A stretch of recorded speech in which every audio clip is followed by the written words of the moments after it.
Welcome back to the channel. Today we're going to be starting a Scotch Bonnet ferment that we're going to ultimately end up making some hot sauce with.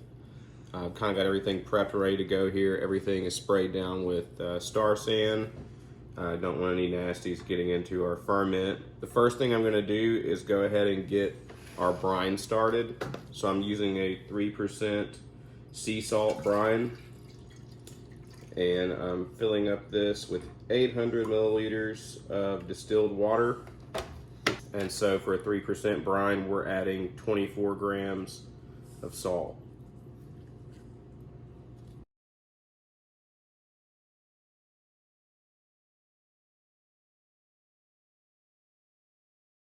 All right, so we're just gonna stir that in.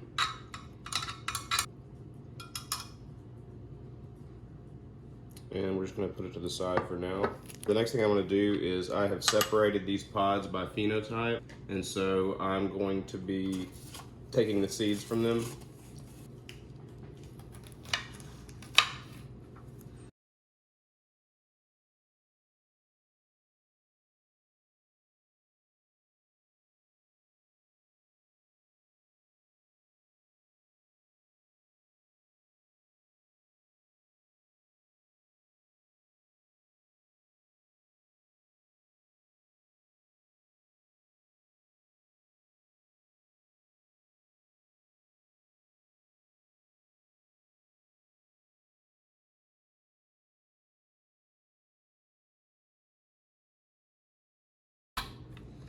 Okay, so now I've collected the seeds that I want, and I'm just gonna do a rough chop on these. It really doesn't matter, just as long as they're open where that brine can get into all those places.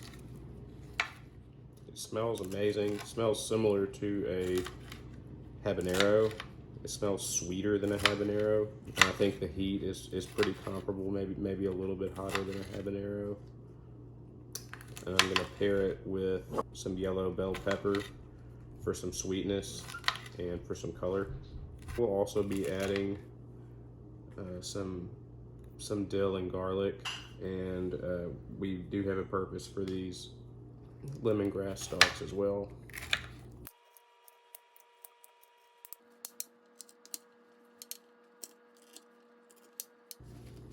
Okay, so we're gonna do 2.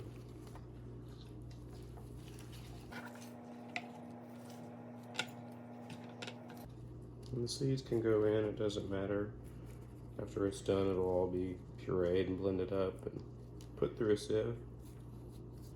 All right, now we're gonna add some dill.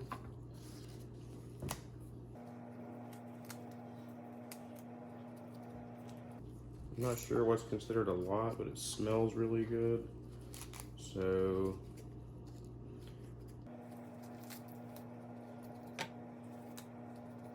all right, now we're gonna put some garlic in. I hear a lot of people online saying that, 3 or 4 cloves is good, so I'm gonna put 4 or 5 in each jar because I like garlic.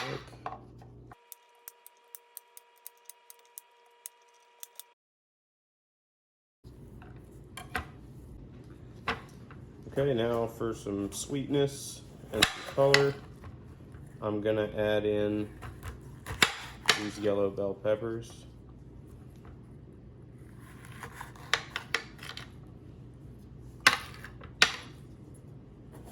I'm gonna start with adding 1 to each jar here, and then we'll see if we have room for any more. And I am gonna take the seeds and pith out of these. I didn't out of the Scotch Bonnets, but these can be a little bit bitter.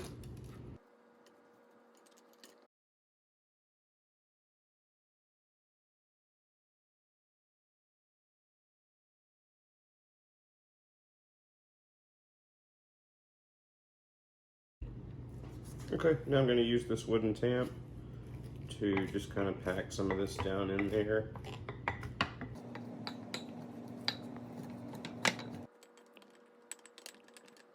So yeah, we've definitely got room for another bell pepper here.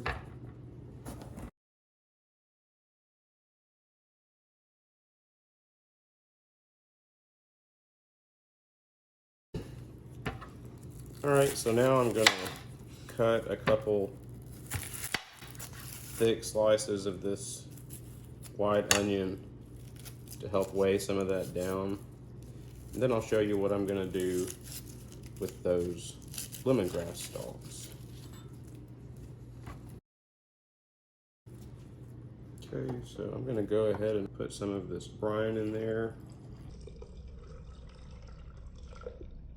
You want everything to be completely submerged.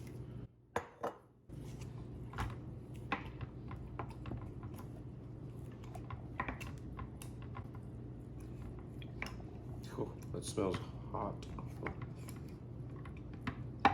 Okay, I'm going to take these onion slices here, help keep those peppers down in the brine.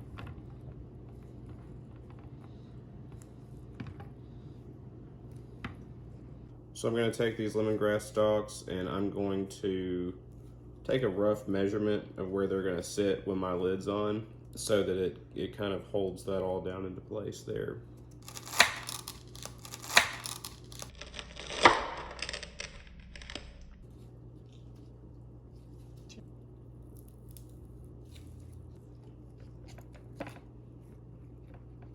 A little bit more brine.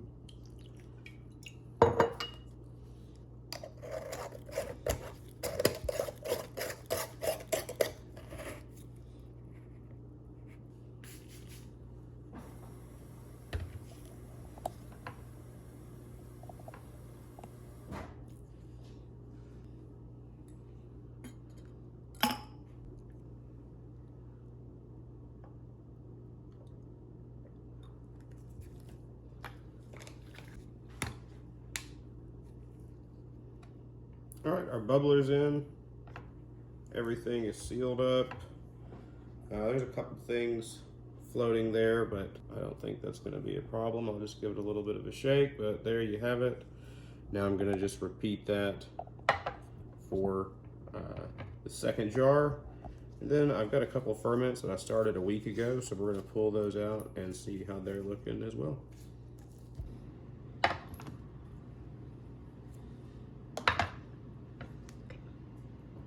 All right, so here's our 2 ferments that we started today, and always make sure to label the date.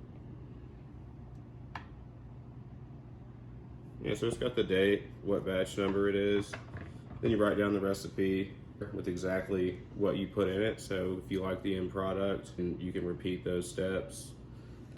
These are the 2 that we started last week. I didn't do a video on those, but you can see the cloudiness at the bottom. You might even be able to see some of the small bubbles, CO2 escaping, which is good. The cloudiness is okay. It just means that the fermentation is working. So yeah, we'll bust these all back out in another week and take a look at the progress. Thanks for watching.